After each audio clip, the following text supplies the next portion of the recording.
Absolutely. move on to the masterclass. Yeah, Absolutely. yeah. Thank you, Esther, for this brilliant insights. I mean, your pearl of insights would always go a long way as we carve our, plan towards creating a very, very strategic and operational networks in our ways of life as we grow through career trajectories. Thank you for being with us, and we look forward to staying connected. Over to you, Thank you. Shivapriya. Yeah, thank you, Nandini. Thank you, Esther. We next move on to the final session for the day, which is the masterclass session, which will be moderated by Hema. Let me introduce Hema. Hema Mani is the convener, IWN Chennai zone, and she is the director, HR, Asia Pacific, Lennox International. Hema has over 25 years of experience in strategic human resources capacity with wide-ranging multinational experiences from Kerry Consultants, PwC, Jain Group of Institutions, IT Technologies, and Honeywell. She is a certified ComFerry leadership architect and coach, Lean Sigma Green Belt assessor, and a certified OD facilitator. Under her leadership, Lennox has won several honors for HR, such as 13 Best Places to Work in Tamil Nadu by TOI, 100 Best Places to Work for Women in India 2016 by Avatar, and so on. She is recognized as one of the 30 women super achievers by World HRD Congress. Hema has offered immense support as a steering committee member, curating the leadership conclave. Over to you, Hema, to do the honors.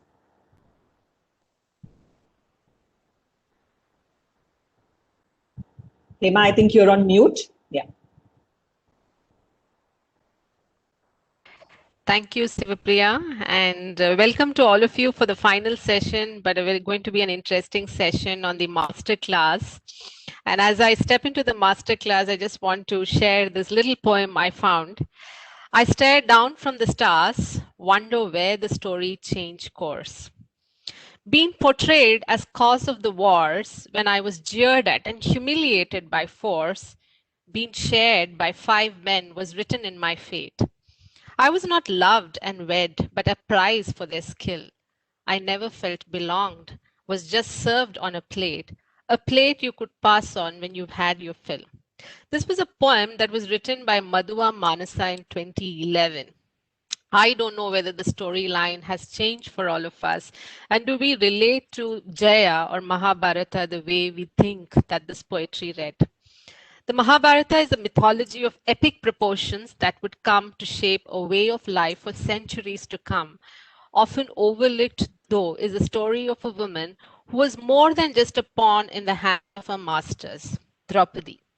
In the portrayal of characters in this epic, the role of women in the society was set in stone, and there was little room for rebellion.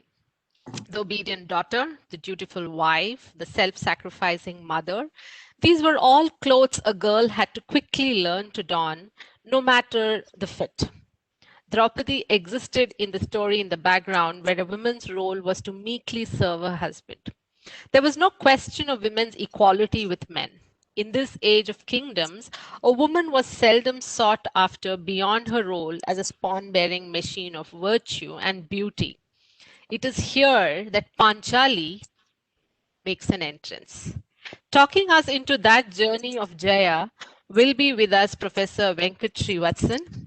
Hello, Mr. Professor, who graduated from the Indian Institute of Technology, Madras, and has a PhD from the Columbia Business School. He has over 28 years of history in teaching courses at the Columbia University's Business School, New York's Stern School of Business, and Sri Sathya Sai Institute of Higher Learning. He teaches leadership in economics and global strategy for the executive, master's, and undergraduate programs. And here is an economist that is going to take a absolutely different path today with the masterclass on his take on Jaya or Mahabharata for all of you. Thank you so much, Professor, for joining us early this morning for you. We look forward to your session. But before we begin, can I request Sudha and Gitanjali? We have a couple of questions just to understand your sentiments and your views about Mahabharata. So Gitanjali, if you could pose the first question followed by the second one. Sure, absolutely. everyone can screen. You can either take your phones and use the QR code scanner to reach the pool, or I just shared the link on the chat box, so you can click on that and you should be directed to the polls again. So those are the two options. I'll just give everyone a minute to get started.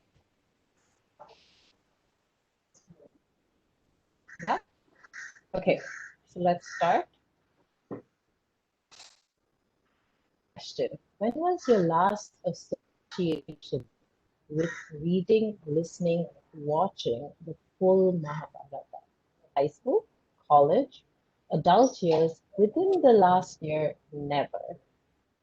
So a lot of people are saying high school. It's winning by far.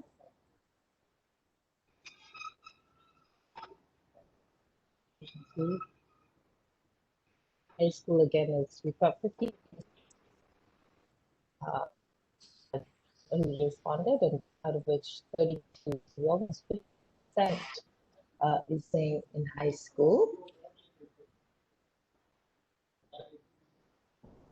Wow. Okay. So we'll just wait for people logging in and casting the vote. Okay, so 38 out of 76, and about 50% of people saying. Sorry, Gitanjali, this is Shalini here.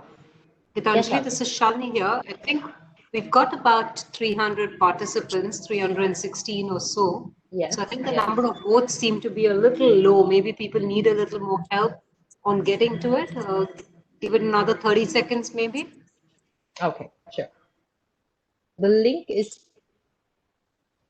box, so please do click on that to be able to see it. And as soon as you click on it, you will be able to vote.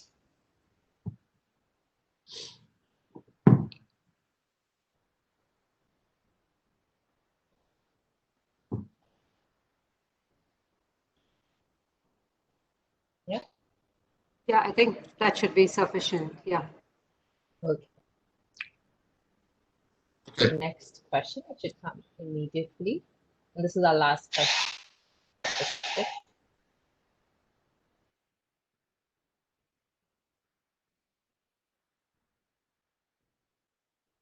The second question is, prior to hearing about this talk and listening to the introduction, how likely were you to think of Mahabharata for your professional development? Did you think it plays any relevance to your professional development?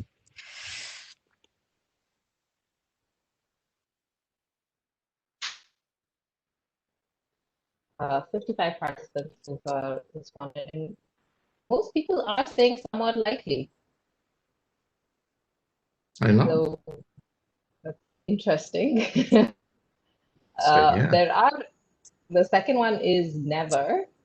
So that's 18, but still by far, most people are still saying somewhat likely.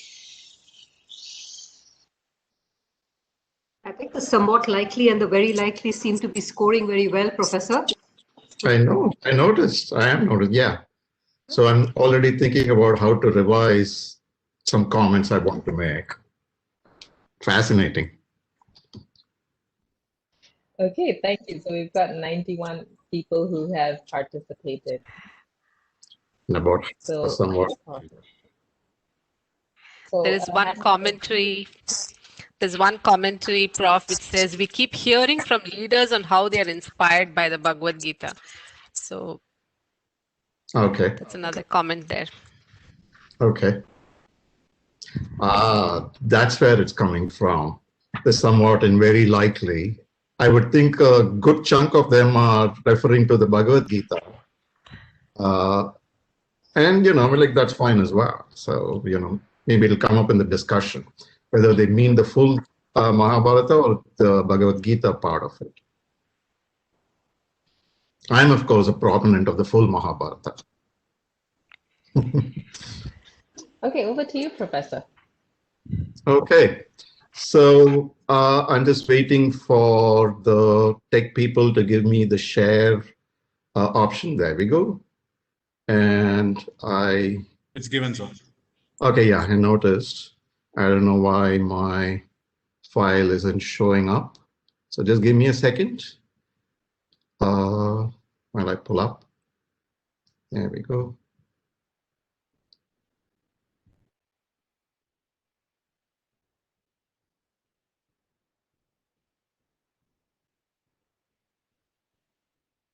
Okay, so you're all able to see the file? Yes, Prof, we are able to. Yes, Okay. sir.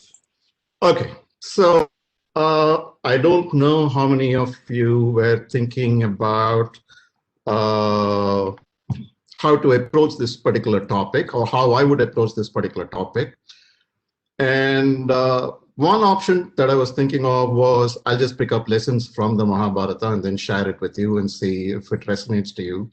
And after having listened to the previous speakers, I'm really glad that I didn't take that particular option, because I would not be able to match the quality and the depth and the the reality of the comments that the speakers were making to you, because they are basically women, business women in India right now. I'm not a business person, I'm not a woman, and I'm not in India right now. So, I'm very glad that I've taken a completely different approach. So what I want you to visualize right now is I'm trying to propose something, let's call it the Jaya Academy, right? And the Jaya Academy is going to be talking about the Mahabharata in its own unique way. So the question I want you to ask is, as a participant, would you be interested in the Jaya Academy's approach to the Mahabharata, number one? And even if you are not interested in the Jaya Bharata's Academy, do you think that the Jaya Academy's approach can be successful in the marketplace? And if so, would you be willing to invest in the Jaya Academy, even if you personally may not participate, right? So I want you to put on your businesswoman's hat. One is it going to be value added for you or for your team members, or can you identify people in the organization who will benefit? In which case you are willing to be a participant in the Jaya Academy. Alternately, are you willing to invest in the Jaya Academy because you think that it can be potentially successful, right? So I think if you approach the talk that way, hopefully you'll find it. So I'm taking it in a completely different direction, and I hope that you are picking up on it. So as you can see, there are 24 slides in this presentation. I'm not going to go through the details. I know this has been a long day for you already. Even if you're motivated by the topic, the spirit is willing, but I'm pretty sure the flesh is weak. I myself am still waking up, sipping my coffee. And so I'm not going to be boring you, right? In fact, what I'm going to be doing is about 3 or 4 times during this particular talk itself, I'll be stopping and taking in, questions from the panelists. I don't want to talk for more than half an hour. And hopefully we'll have a half an hour of good Q&A following that. And if you're an investor, I think potential investor, that's the session, that's the part of the session you're looking for. The latter half of the conversation to figure out how big is the market for a product on the Mahabharata as a training tool, right? So, okay. But having said that, I know that you're here as a participant in this webinar for today. And the main difference with the Jaya Academy's approach is that I want to inspire all of you to read, listen to, or watch the Mahabharata. But the key difference here is that I want you to collectively discuss it, right? I'm pretty sure all of you who looked at the Mahabharata, or even engaged with the Mahabharata in the last year, you would have either read it, probably seen it on TV as part of the COVID broadcasts, but I'm pretty sure you didn't discuss it. I know I didn't discuss it during my high school years. And so far as I know, none of the programs are offering to discuss it as part of their leadership courses. So that's the difference that you will get with our approach to the Mahabharata. My preference is to call it the Jaya, because that was Vyasa's original term for it. scholars are a little unclear about how it is that the Jaya became called the Mahabharata, but I like the word Jaya for it, because what in our mind, in my mind, the way I look at it is, it's meant to teach you how to achieve success in life, both in this life as well as in the next. And so by going through the Jaya and keeping it as part of your regular long-term growth-based lifestyle, you will have a long life, a healthy life, a peaceful life, and a happy life, right? Which I think is the goal. And that is the reason why I prefer the word Jaya, because it tells you about success in life, as opposed to the word Mahabharata, which may have connotations to just the 18-day war. Remember, the Mahabharata itself is a story that spans from Shantanu through Bhishma, through Dhritarashtra and Pandu, through Yudhishthira, through Parikshit, and then to Janamejaya. We're talking about 6 generations. We're talking about a 200-year lifespan of incredible family, and that's why it's an epic, right? So I think the word Jaya better captures all of it, all the lessons that can be learned from it. So from now on, I'll be referring to it as the Jaya. Now, the everyday reason to read the Jaya is, I call it the reason. That's the reason why we have all looked at it in high school or college and so forth. And those of you who haven't read it, just take a look at this slide. And if this doesn't convince you, I don't know what is it that will convince you to read the Jaya. You can easily compare it to Homer's Iliad and Odyssey, not just individually. You can combine it with Shakespeare's tragedies, Hamlet, or I've written them out, the Lord of the Rings trilogy, the Game of Thrones, right? You combine all of them, and I'm not exaggerating here. You can ask others who have read the Jaya. They will agree with you that, it's not an exaggeration at all. So here is a story which has this kind of a scope, an epic scope, and which can easily compete with the best literature from all over the world, throughout mankind's civilization, right? And so it's not just the first part of it. In the Bhagavad Gita, you have a document that can easily compete with the best scriptures on the planet, either the Christian scriptures, and I've listed a bunch of Buddhist scriptures, but the Bhagavad Gita has the depth and the capability to easily match itself with the world's scriptures as well. What is unusual about the Mahabharata or the Jaya, and I challenge anyone to come up with an alternative, is that it combines the first part with the second part. So, integrating Daenerys Targaryen from the Game of Thrones with the Carpenter's Sermon on the Mount, or with the Buddha's Vajra Sutra, there is, so far as I know, there is no one who has argued this kind of a scope for any other document in the world. And here is a living document, and it can easily match the world scripture. So that is the everyday common reason to read the Jaya. But that's not the focus that I'm taking here in this particular session. Now, those of you who have listened to my 1-minute introduction to what I'm going to be talking about today would have seen this particular slide. And the only point that I want to add here is, I want to dismiss the notion that this is a Hindutva document, right? I mean, that was one of the things I was personally concerned with, and I think, Hema and I talked about it as well. It is not. You will understand that it's from where I'm coming from. I'm looking at it from an economics perspective. I'm looking at it from the latest in leadership training perspective, and I'm definitely planning on taking this program internationally. So I visualize myself teaching it in Tokyo, Jakarta, London, Rio de Janeiro, obviously New York and San Francisco, all over the world, right? So it's not a Hindutva document at all. Okay. So let me stop here. And Hema and Shalini, are there any clarification questions, comments that I can address at this particular point in time? Hema, would you take that, or should I? Yeah, 1 second. Let me just add on here. There were a few questions. Just give me a minute and I'll pull it up. There were a few questions that have come up. So, Professor, if you can highlight from the Mahabharata, what are the areas that you think is relevant from today's business world? Would you like to highlight that? Would you like to enunciate that? What are some aspects of the Mahabharata that came into you?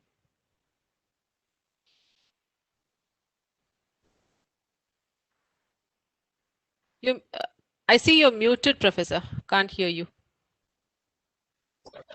Hemant, let me address the question like this, that, I will be talking about some selected insights from the Mahabharata for today, and you will understand it as I proceed. But for me, the approach that I'm recommending is I want people to go and read the Mahabharata and think about it for themselves and discuss it with their other peers, right? So that is the different direction in which I'm taking the conversation today. I will be coming up with a couple of insights, but it's a little bit later on. Sure, that's the only question right now, Professor. Okay. Yeah. Okay. So are people continuing to be interested or are they bored, Emma? Yeah, well, it's the last session, so it's really on your shoulders to keep it engaging. Right, I know, but let me know whether I'm being boring or I'm being engaging, and I'll try and see. Sure, we sure. can quickly okay. So in case you guys are getting bored about the topic, take a look at this particular slide. Right now, India is a poor, low-income country. We are expecting 11% plus growth for next year, but I'm sure as young people, you are all looking for double-digit growth over the next few decades. And the question is this doable? Well, China did it over the last 30 years. Post-World War II, Japan did it for 30 years. So can India do it over the next 30 years? In particular, can the Jaya help, right? And that is the question that I want you to think about. Right? Now, it was addressed as a master class, so I will be talking a little bit from a class-oriented perspective for the next few minutes. I want you to bear with me. For the next few slides, I want you to think along these lines. It's not about the Jaya. You can think about the Jaya and what is it that the Jaya can do, but I want you to think about what is going on in India right now. Now, 10 days ago, the Honorable Finance Minister put together a budget, and the markets obviously reacted, and I'm pretty sure you're all aware it went up almost 5%, somewhere between 4.5% to 5%, if I remember the numbers right. So the markets obviously viewed her budget very positively, but what was equally interesting was the international commentariat's reaction to the budget. So quite a few people in India, in the Indian op-ed columns, they immediately commented on the fact, oh my gosh, this particular 2021 budget reminds us of the 1991 budget. Now, some of you may be young to be aware of what happened in the 1991 budget. India was running through a balance of payments crisis, foreign exchange crisis. And so the Manmohan Singh, Narasimha Rao Manmohan Singh government, they came up with a pretty radical budget based on reforms in the financial and in the marketplace as well. And so that's the beginning of the reform era in the Indian economy. Now, there were people who were saying, after seeing Nirmala Sitharaman's budget, this reminded them of that particular budget, right? There were other commentarians who were going even further and saying, oh my gosh, she's gone well and beyond what Manmohan Singh was trying to do, probably making her India's greatest finance minister.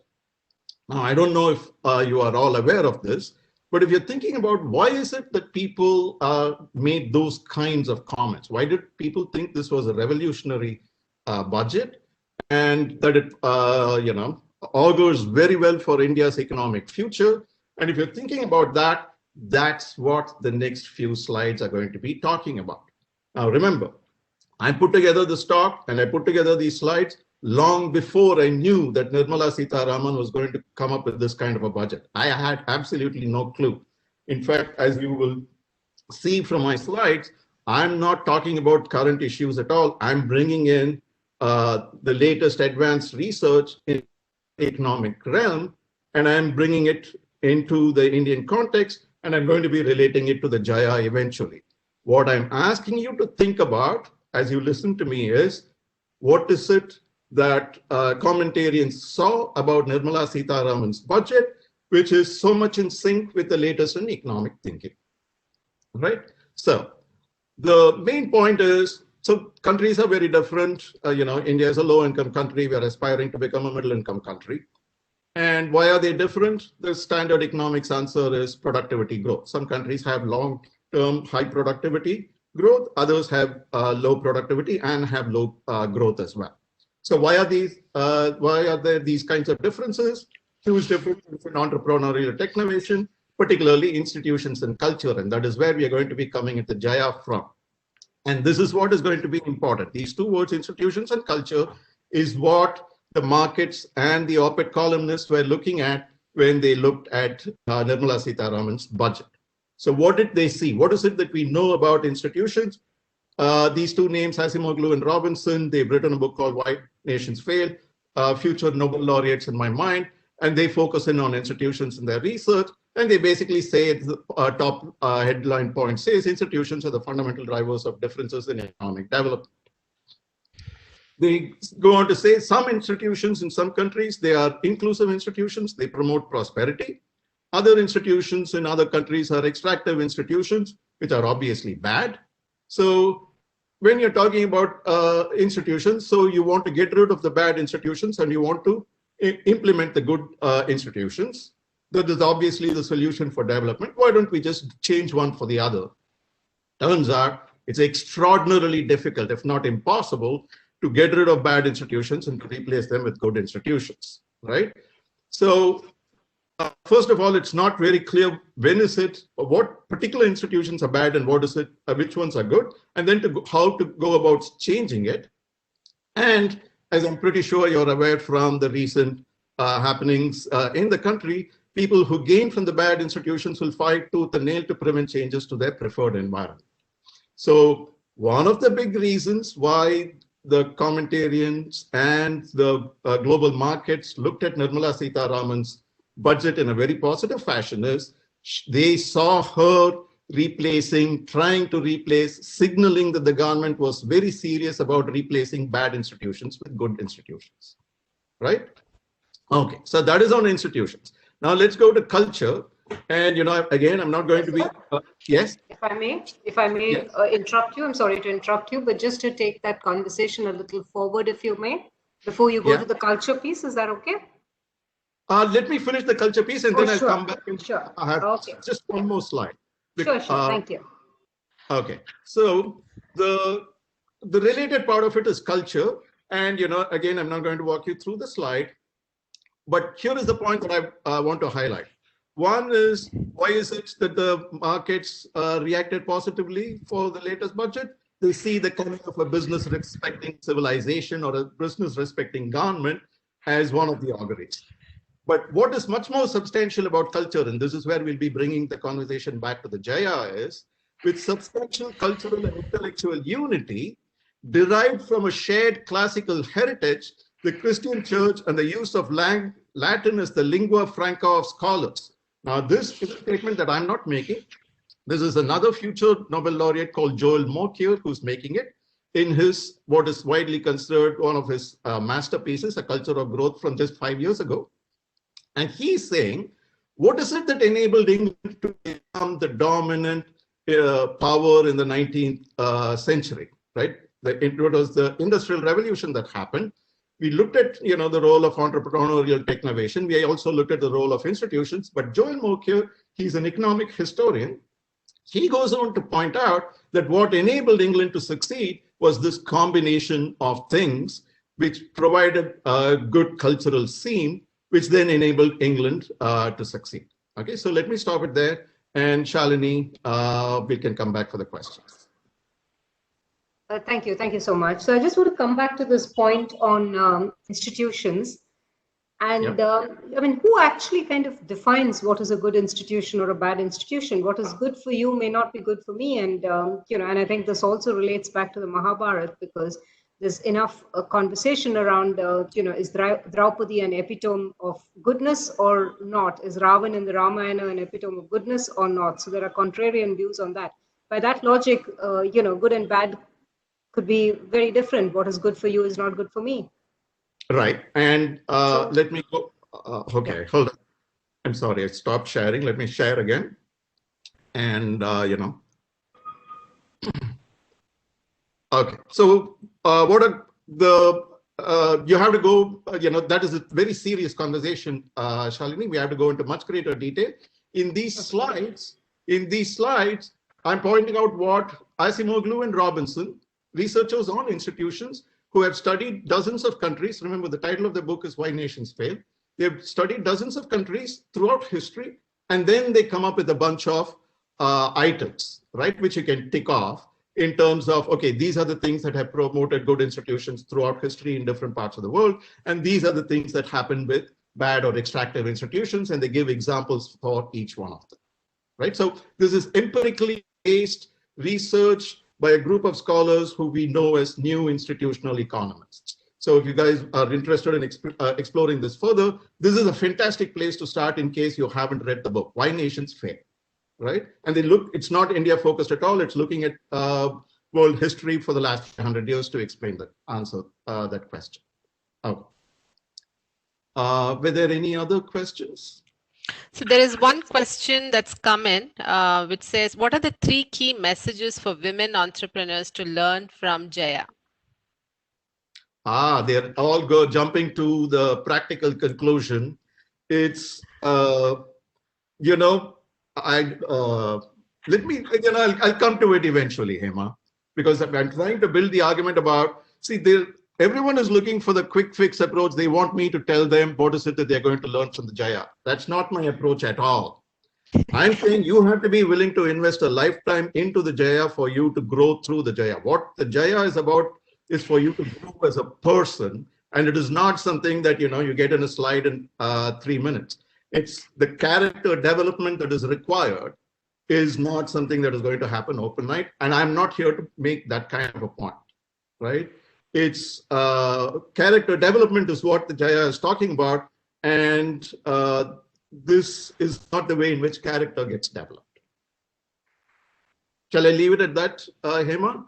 Because your practical panelists, I think they have done a fantastic job. So, for example, if I remember, Radhika Gupta came up with a fantastic summary.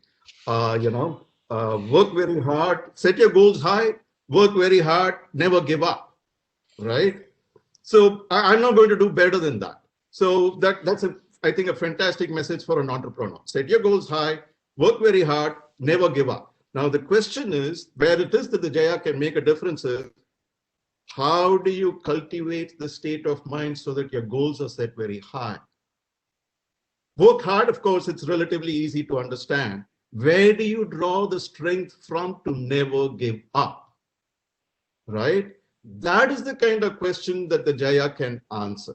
But for the Jaya to answer the question, you have to engage with it deeply over a long period of time. It's not something that happens overnight.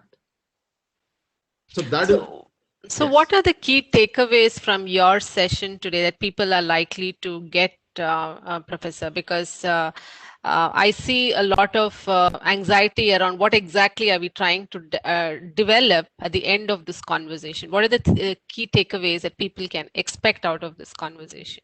Okay, so this is the slide, right? So I was laying the groundwork.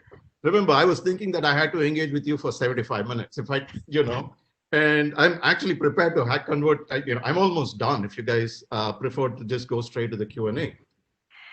What's the Jaya? So when we are asking the question about institutions and culture, and what is it that takes to produce those kinds of institutions and culture, the answer is clearly leadership. Now, how do we produce those kinds of leaders? That's where character development comes in, right? And how do we go up putting together the individual character, which is integrated with the national culture, so that we are able to produce leaders that can, then draw the strength to fight for your whole life, to never give up. It is a question of development of character. So now let me pause here and then relate a story to you and see how all of you respond to it. Now, about a dozen years ago, I was teaching full-time at Stern then, and Amartya Sen was visiting. He had been a visiting professor at Harvard, the Adam Smith Chair of Economics, if I remember right. And the financial crisis had just happened, and we in the business school, we were all wondering, so what is it that we can do differently to make the managers, because Stern primarily graduates finance people, and so we were all wondering, so how do we make them more responsive to, society? And as part of that particular discussion, we had if I remember right, the title of the talk was The Morals and the Marketplace. So Amartya Sen talking to business school professors on morals in the marketplace, and then he gave a very erudite talk, obviously Nobel laureate, brilliant man. And at the end, I fortunately had an opportunity to ask him a question, and my question to him was, so what is it that we can do differently in teaching people in the classroom so that they behave better when they go and work in the marketplace? And I was struck by two parts. He gave a two-part answer, and I was struck with both of them. The first part of the answer was he immediately said, oh, definitely the Bible and the Bhagavad Gita aren't going to do it, right? Which I said, okay, I mean, if that's your position, I'm perfectly comfortable with it. I'm fine with the fact that neither the Bible or the Bhagavad Gita is going to work. But it was the second part of his answer which struck me as being a little off key, because he said, and then he himself thought about, he hadn't answered my question. What is it that we can do differently? What he had done is to point out, this is not going to work. What is going to work? And his answer was, do reason. You basically, you have to teach them more reason. I knew that, that's not the way to go, but I couldn't articulate it then. In fact, I didn't articulate it to myself till we started having this conversation about 5 months ago. Remember, Hema, when we had that interaction? That's when it came to me. Oh my gosh, right? You don't teach people to, questions of character, development of character using reason. That's not the way. In fact, Adam Smith is known for two books. One is The Wealth of Nations, which is obviously very well known. There is another book that he wrote which predated The Wealth of Nations. It's called The Moral Sentiments.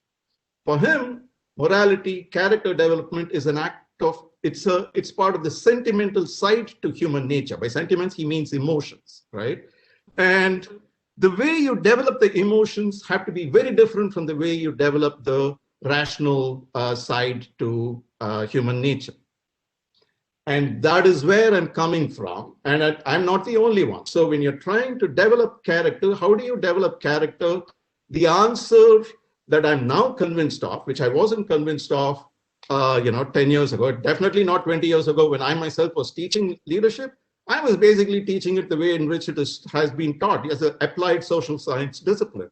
That's not the way you teach leadership. That's not the way I will teach leadership at all again anymore. How will I teach leadership? Through art and literature, particularly the Jaya. That's my own approach to leadership. Now, you may think, so let me stop right there and let's see if there are any more questions or comments. I myself have one, Professor, as you changed your path towards teaching leadership using art and literature, what about Jaya really inspired you? Because I have heard you speak about this even beyond this meeting, in several of our conversations, and I was quite enamored the way you connected the pieces to today's worldview of leadership and worldview of how we lead teams. But personally for you, what inspired you to take that path? See, the thing is... Professor, if I may just extend that a little bit so that you can answer it together. Yeah. Why Jaya and why not? I think you mentioned earlier, there was the Bhagavad Gita, maybe the Ramayana could have come in. So why did you kind of choose the whole Mahabharata and not a component of it of the Bhagavad Gita, or not one of the other epics like, Homer's Iliad or any of those?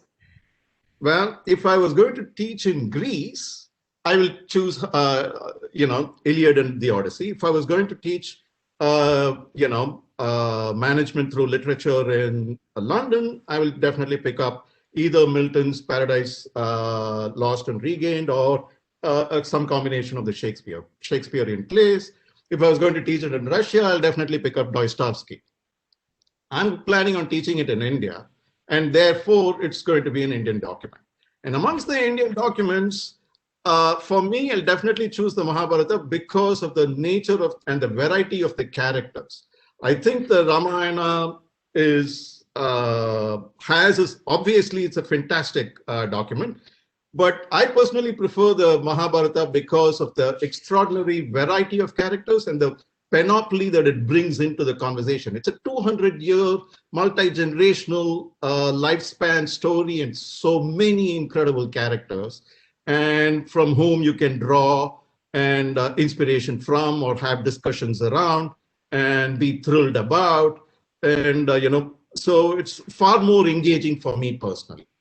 Right. So alluding to that statement, right now there is one chat message that has come. Can you then share with us one story of a leadership lesson that's inspired you the most from Jaya? Well, since this is a women's conclave, by the way, all these slides just reinforce, okay. Let's go to the individual level learning. And, you quoted a fantastic an interesting poem about Draupadi from about a decade ago, Hema. My view of Draupadi is a little bit different, and I'll tell you where it is I come from. First of all, I'm particularly glad. So now we are going to be talking about only the Mahabharata, and then, for the rest of the session, and, I'll handle questions. I'll leave it up to you guys how to take the conversation forward from here. There is a statement that is sort of is well known in Tamil Nadu. I'm originally a Chennaiite, by the way. And it goes, Sitayam Charitam Mahate, about the Ramayana, right? So Sitaya's Charitam Mahate means that, it's called the Ramayana, but it should actually be called the Sitayana because it is actually her story. In a similar fashion, let me assert my own version of this. It is called the Mahabharata. I'm going to be calling it the Jaya, but you can easily call it the Draupadiyam. It is actually Draupadi's story, right? Because she is the central hub. Everything that happens because and through her, right? Including the destruction of the entire Kuru clan, the war, everything, right? So you can easily think of it like that. Now, the poem that you quoted at the beginning was said, oh my gosh, I'm stuck with 5 husbands, I'm a chattel slave. That's the sentiment from which, and I can understand that because, Indian women have been mistreated, definitely are being mistreated right now, as all your panelists have pointed out, and have been mistreated for centuries. Here is an alternative perspective on Draupadi. He had 5 husbands. All 5 of them were under her control. Right? Just imagine having 5 extraordinarily talented leading men of the day, 5 of them all under her control. Yes, they all had multiple wives, but for each one of them, she was their number 1 wife. Right? What she said is what held true. Even when they go and spend those 13 years in the forest, she's the only one who accompanies them. Right? So imagine the kind of skill sets. People were talking about skill sets and how do you manage people who insult you or who disrespect you and who ignore you and things like that. Don't you think that she would have experienced it? And then look at the way in which she was able to hold them. I think there is a lot of things that you can learn from her. The depth of character that she had to master 5 extraordinary men. Sometimes you have to be angry. Right? Or when it comes to wrath, the kind of depth. So, I was referring to, the reason I referred to Daenerys Targaryen in the Game of Thrones is she basically destroys, right? At the end, the wrath that can happen. Hell hath no woman, fury like a woman scorned is the, famous saying. That is another thing that you can learn from her, and converting it into a long-term drive. But, perhaps the thing that, you were asking me, what are the things about individual characters which have inspired you the most? Easily for me is her devotion, right?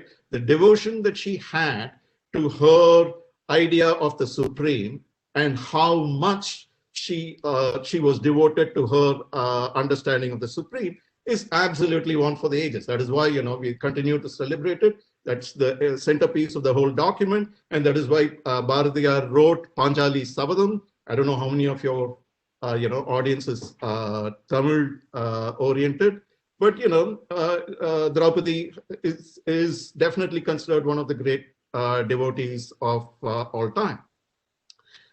By the way, in a relation, let me point out, in Tamil Nadu, I don't know how many of your people in your audience are aware, there is actually a book called The Cult of, a two-part volume called The Cult of Draupadi, which is actually written by a scholar about how Draupadi is worshipped as a deity in South India, and how she inspires so many people. And then this scholar has gone and done research, and he has published a pair of books on it.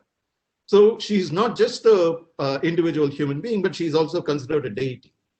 And then let me relate another point about her compassion, right? At the end, she sees her own children slaughtered in the most brutal fashion by Ashwatthama, but nevertheless, she demonstrates compassion to Ashwatthama's mother, saying, listen, I have lost all my sons.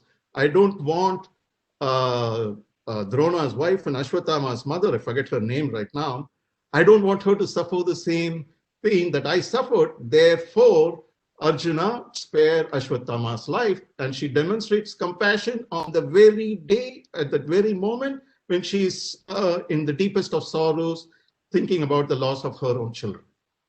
Right? So those are, like qualities that can also refer to or think about when it comes to Draupadi. And similarly for, each one of the characters, we can go on. And, I don't want to do that because there are people who have never read the Mahabharata. So I don't want to leave them out of the conversation.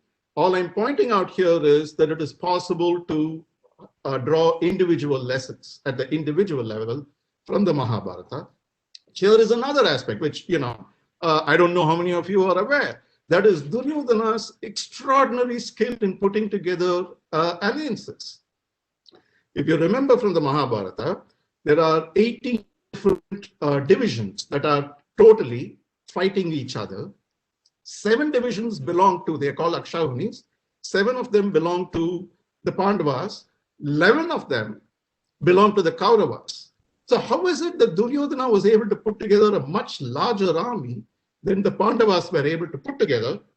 And you have to go for his ability in putting together strategic alliance. Extraordinary skill set. There are stories in the Mahabharata about, in the Jaya, about how Duryodhana goes about doing that, right? So while you speak of Duryodhana, Professor, there is also one commentary requested of you to make a comment. Let's look at Yudhishthira, right? And can you look into his inclusion policies? Because very often throughout Jaya, we see him talking about inclusion. Now, has that gone in favor of those times? How much of it is relevant? Because it all seems to unrealistic at some times, to be so inclusive. Right. See, inclusivity is an issue for our time. The way, you want to think about a document like the Jaya is, and here, let me go back to Alexander Solzhenitsyn. So you see the slide here? Yeah. Who was elected? And so I'm going to come at your answer, but from a long, slightly longish perspective. How do you relate it to our times? And what is the role of a document like the Jaya in trying to inspire and inform us on leadership skills? So this is Alexander Solzhenitsyn. He had been persecuted by the Soviet communist regime in the 1950s. He had been sent to Siberia, where he had suffered extraordinarily. He then comes out of it, writes a novel based on his life experience, and then eventually goes on to win the Nobel Prize. He's not allowed to leave Russia to go on prize. So he actually writes out his acceptance speech and sends it, and then it is read. And if you click on this link, it'll send you to the speech itself, right? So extraordinarily accomplished human being, and you want to listen to him. And he's talking about the role of art and literature. Now, this Alexander is basically, Solzhenitsyn is basically a writer, but he's talking about art and what is the role of art in cultivating character. He's not talking about the Jaya, he's not talking about Mahabharata, he's not talking about India, he's talking about art in general, and specifically what is the role of literature, right? And he goes on to say, art is capable of one amazing miracle. It can overcome man's characteristic weakness of learning only from his own experience, so that the experience of others is wasted on him. This ability to learn across generations, so is something that great art and literature are capable of doing. Now, obviously, the Jaya was written thousands of years ago, but it's got one extraordinary strength. It has managed to survive across the centuries. So you can be pretty much assured if it survived the 15th, 16th, 17th, 18th, 19th, and 20th centuries, it's guaranteed to survive the 21st century. As proof of that, I offer the fact when the COVID shutdown happened, the biggest television programs were the Ramayana and the Mahabharata, right? They went through the roof. So that in itself will tell you, listen, this is going to go into the 22nd and 23rd centuries as well. So the question is, and it's extraordinarily broad in its capability. I mean, like, when you read the story of Kacha and Devayanai, which is in the Mahabharata, and she actually gets to choose her husband, right? And there are stories like that, which people don't usually normally relate to with the Mahabharata. Oh my gosh, mistreated women and things like that. Not true. It's a completely different document once you go into the original, and there are lots to be learned from it. And so what we have to do, and what I hope that people like me are capable of doing, is how do we bring it into the 21st century context, right? Into the 2020s context. And then things are going to change. So how do you bring it into the 2030s context, into the 2040s context? The document in itself is capable of being value added as things evolve and change, right? It's up to us to discover and share it with each other. So just connecting to that question, Rekha is asking us here, how do we then explore these layers of characters? Because the way the epic is written, it's almost like, you have to peel the onion, if you will, right? And then how do you understand that economic fabric? I mean, going by the depth of the work that you've put in here, you seem to have got a hang over it. But tell us more as to how do we, when we take that book, when we take that epic, how do we delayer it and really contemporize the learnings from it? And that is why I was telling you that the product that I'm selling is not individually reading and thinking about it on your own. You're not going to do it. I didn't learn it that way. You are going to do it by discussing it with others in a context like this. Of course, now there are hundreds of people, so we can't have a discussion. I'll tell you what is it that I'm visualizing. Having a couple of dozen of you, so all of your faces are easily in front of me, and then you are all able to see each other in the gallery view. Right now, I'm looking at you and you're looking at me, and everyone else, they're just looking at the two of us. I'm not looking at them. That's not the way this is going to work, right? The way it's going to work is we all interact with each other, and then through that process, we are going to be learning how to bring it into our everyday lives. It has to be it is a living document only if we make it so, right? We had to convert it into being a living document. And the way you make it into a living document is not sitting at home watching TV or reading it on your own in your bed or listening to it on a podcast. You're going to make it a living document by interacting with it with others. Why is it so complicated? Why is this particular thing requiring a lot of deliberation? Is it because there are a lot of contrasting information put over there? I mean, at the beginning of the conversation, we began with good institutions and bad institutions. Who defines that, as Shalini pointed out? And therefore, as you go through the epic, how do you define that good or bad and keep delayering it as you make your decisions and try and apply it to your daily life?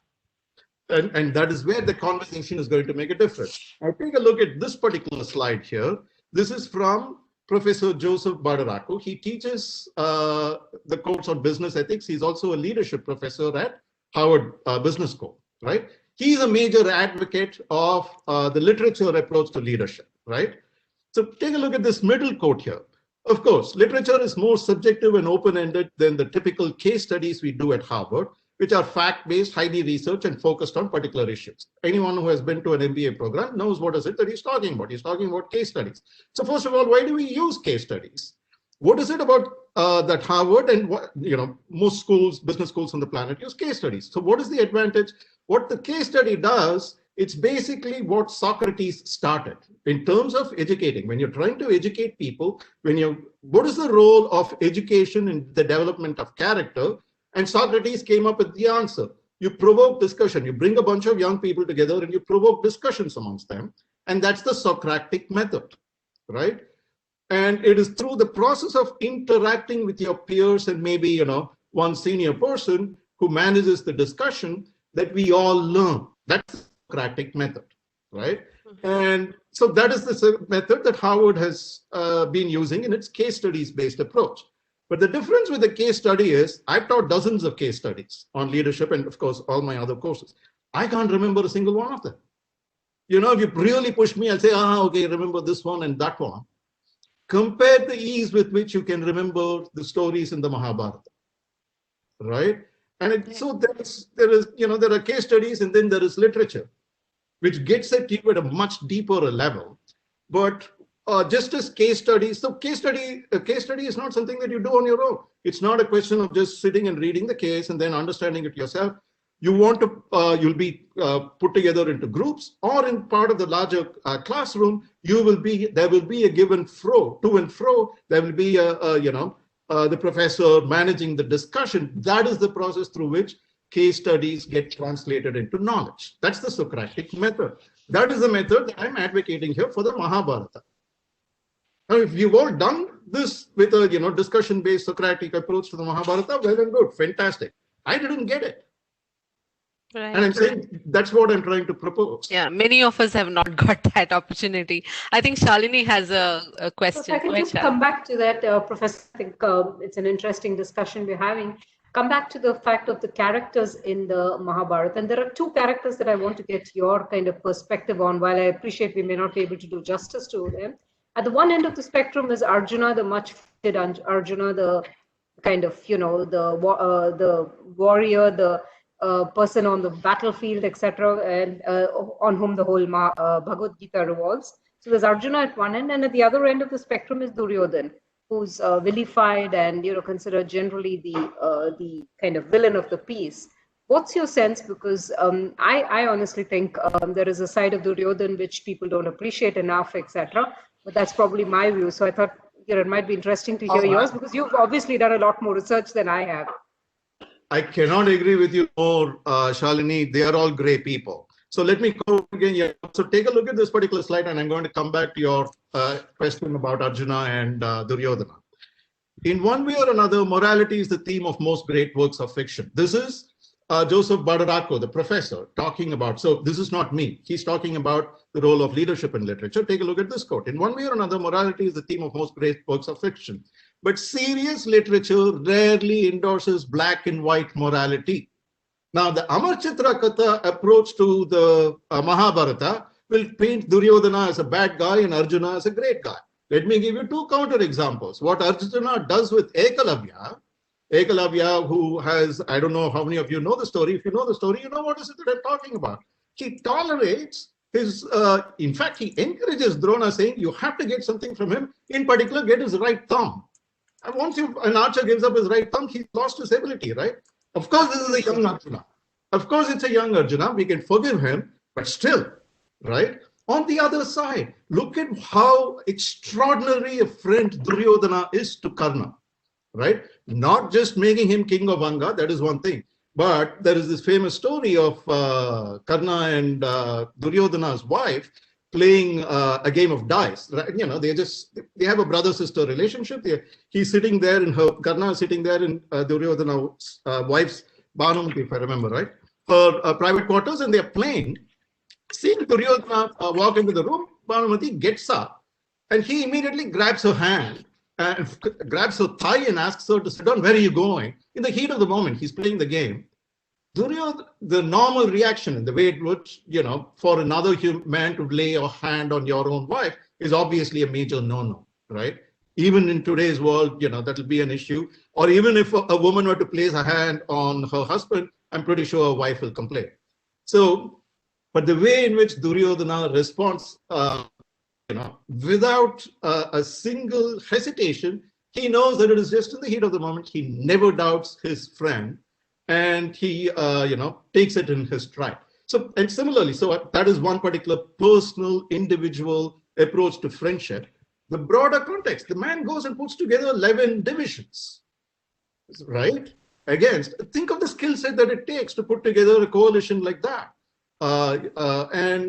So for me, there are no characters in the Mahabharata, including Krishna as well, who obviously is the favorite, but we can question all of them. And that is the beauty of the document, which is what I love about it, that, we should all discuss it. The point in discussing it is that through that process, we evolve a shared common understanding, which is relevant for our times. This is going to probably not go well, Professor, but I'm still going to ask you. So he never doubts his wife, right? But what about, never doubts his friend, I'm sorry. But what about his wife? What do you think of that? What is that cultural ethos that, brings him to that space where he trusts his friend and the loyalty of the friend and not that of his wife? He doesn't doubt his wife either. It's not as if he's doubting his wife at all.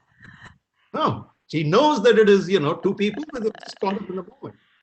At least my understanding from my versions that I have read, it's not as if Duryodhana is doubting his wife either. So, anyway, so I don't know if that answers your question. No, I just wanted to hear your perspective about it. Right, yes. And, is it time to ask the final question? Yes, we can. Yeah. I think we're getting to a stage where some of the questions are also kind of dwindling down.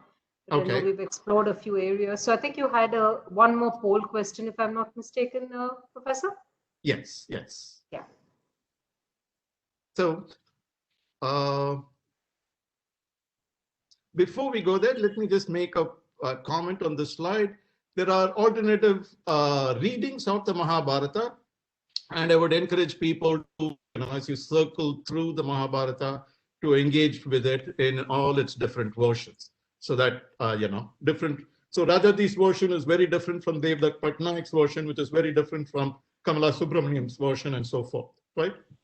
And there are a lot of international people who have also, Britishers, Americans who have done translations of the Mahabharata, condensation and translation of the Mahabharata. And I would encourage people to explore all of those as well. So with that, let's go to the poll question. So I've pasted the link on the chat. So everyone can click. It's the same link. If you have it open on another tab, you can go ahead and view it. And yes, we have the screens that's shared. Okay, the question is, after the session, how motivated are you to read and discuss the Mahabharata for your professional development? Never guaranteed, very unmotivated. I think as they're answering, Professor, if you can just in a gist share some of the areas of professional development people can look up for in the Mahabharata. That would probably excite them more to going and reading Jaya. Just your thoughts. It's okay. Let me finish this poll. Let's finish this poll, and sure. I'll get to the final slide where I'll talk about it a little bit more. Okay, so a lot of participants are saying very motivated. 2/3 of our participants are saying very motivated, and honestly, all of them are very. The problem is, no. The thing is, we have a sample selection bias here.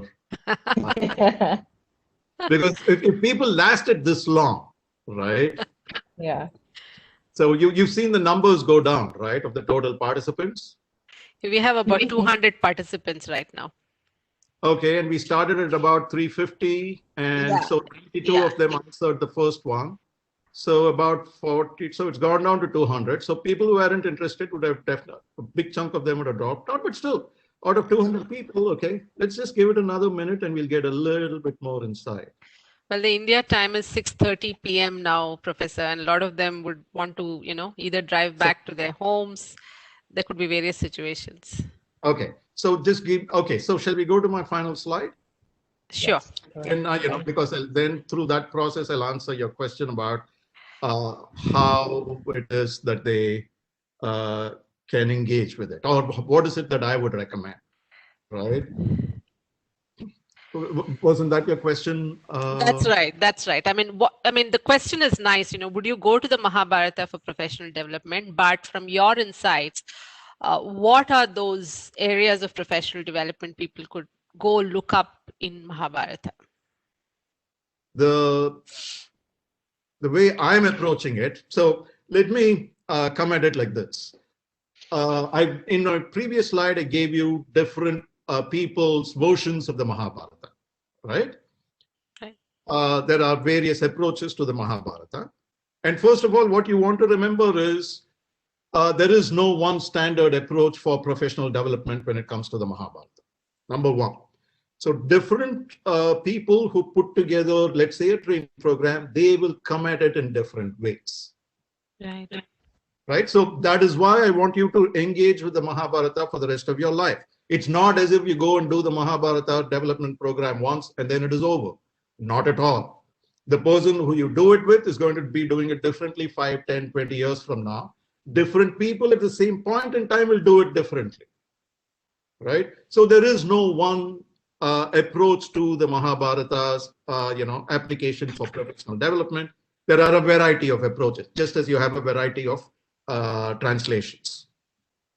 My own approach will be to encourage long-term character development, right? Someone else may be picking up on a different set of skills. Maybe if one of you is inspired to do it, you may be focused in on Draupadi, the character, and bring in various versions of Draupadi that you have in the literature. And then you may be looking at, okay, so what is it that we can learn from Draupadi or whatever, right? I mean, like you can choose selections from the Mahabharata and then use that for your training and development. My own approach would be based on long-term character development, right? That is one thing.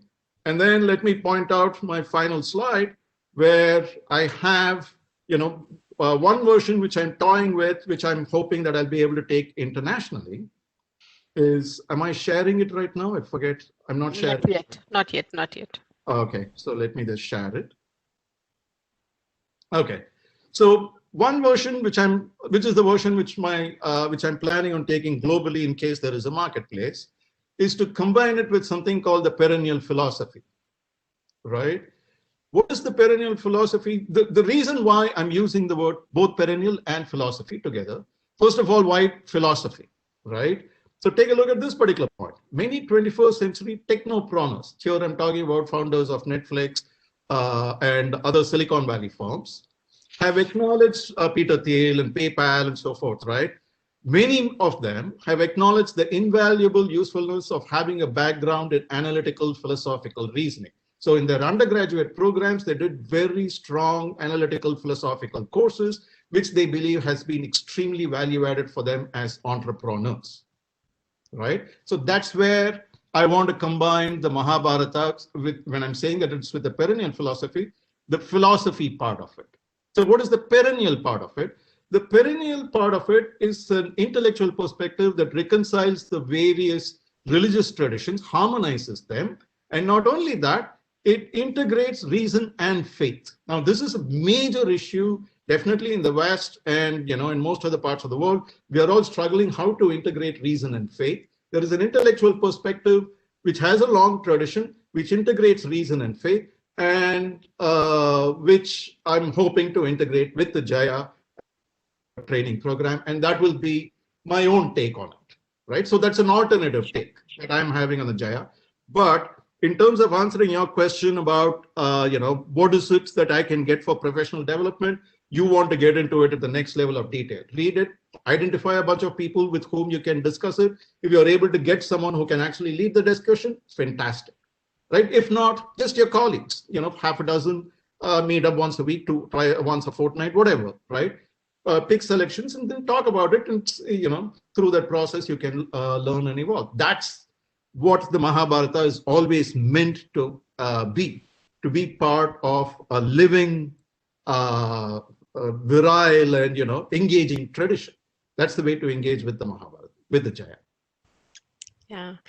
Thank you, Professor Venkat. It's about 6:32 p.m. here. And over the last few days, we experienced your passion on this subject. And I've known you a little more longer. And I've experienced that passion myself. We wish you the best of luck. I mean, 1.5 hours really did no justice for the amount of work you have put in. And the kind of sincerity you have shown by sending us the slides. I just want to tell the participants, Professor has really created a huge deck with a lot of his thoughts, his knowledge, and we certainly want to share it to those of you who are interested to get access to it. We'll be very happy to share that with you and stay connected with Professor and get more of your questions answered.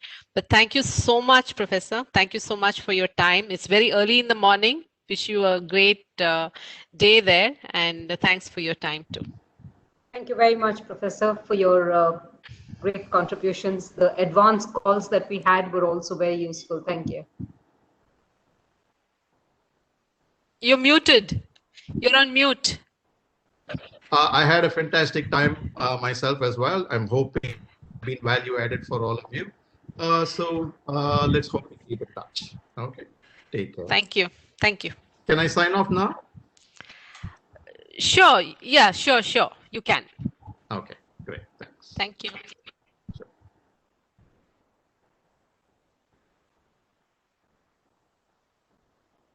What a lovely day of interesting conversation this has been.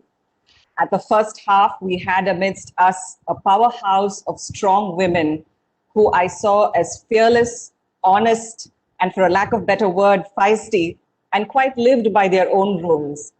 Anamika's inspiring words on not letting the past fears dictate our future, personal joy in helping others, owning the moment, and shutting out the background noise of self-doubt are lessons we can take away. How refreshing to have a young mind amidst us with a zest for innovation and a commitment towards environment consciousness. Vimisha's invention and upcoming project on the lines of renewable energy resources and planting native trees was truly inspiring. Radhika Gupta couldn't drive home the point any harder. Girls, please love yourself. Her guide on actively using the social media, being authentic, bookmarking the good ones, and not taking the bad trolls seriously are some key takeaways from her conversation. Esther's tips, 8 steps for accelerating growth, building the network, and making the aquarium more inclusive were very useful. Professor Venkat, an economist and a professor to the T, drove the conversation around Jaya. Where do you draw the strength and to never give up? And the development of character were some of the thoughts to ponder about. The Mahabharata is indeed a treasure trove of learning, and it is a blueprint for institutional culture and leadership. It was very interesting, the stark contrast and the alternative perspective to Draupadi from the initial part of the conversation to the end of the conversation. I don't think any of us has quite seen Draupadi in the light of Daenerys Targaryen. So thank you, Professor, for getting the audience more keen to learn more from Jaya. On that note, let me thank all of you. Let me thank the speakers, the moderators for a wonderful session today, and all the participants for a patient listening. Good day and see you all tomorrow. Thank you.